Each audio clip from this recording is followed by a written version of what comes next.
টঙ্গীর তুরাগ তীরে এগিয়ে চলেছে বিশ্ব ইজতেমার প্রস্তুতি। ময়দান প্রস্তুতির শেষ পর্যায়ের কাজ দ্রুত এগিয়ে চলছে। ময়দানের উত্তর পশ্চিমে তৈরি হয়েছে বয়ান মঞ্চ। শুক্রবার শুরু হয়ে 2 ফেব্রুয়ারি রবিবার আখেরি মোনাজাতের মধ্য দিয়ে শেষ হবে বিশ্ব ইজতেমার প্রথম ধাপ। 3 ফেব্রুয়ারি দ্বিতীয় ধাপ শুরু হয়ে 5 ফেব্রুয়ারি আখেরি মোনাজাতের মধ্য দিয়ে শেষ হবে বিশ্ব ইজতেমা। আইনশৃঙ্খলা রক্ষাকারী বাহিনীর প্রায় 7,000 সদস্য মোতায়েন থাকবে বলে জানিয়েছে পুলিশ।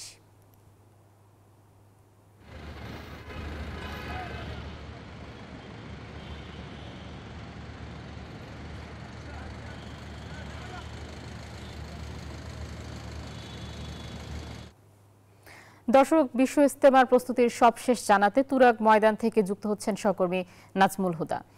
নাজমুল, ইজতেমার প্রস্তুতি কেমন দেখছেন, আর ইজতেমায় মুসল্লিদের নিরাপত্তায় কি ব্যবস্থা নেওয়া হয়েছে, বিস্তারিত জানাবেন।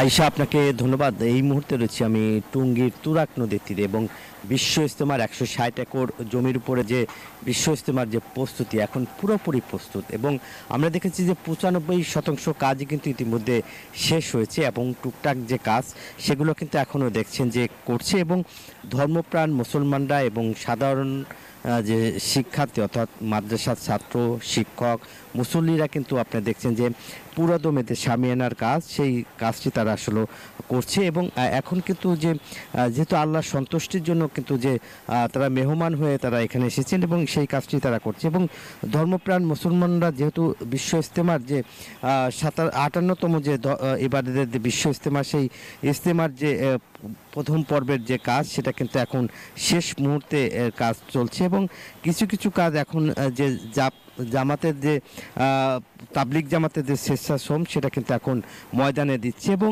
আমরা যেটা দেখছি যে ধর্মপ্রাণ মুসলমানরা যে কাজটি করছে এবং এখানকার যে শামিয়ানা এবং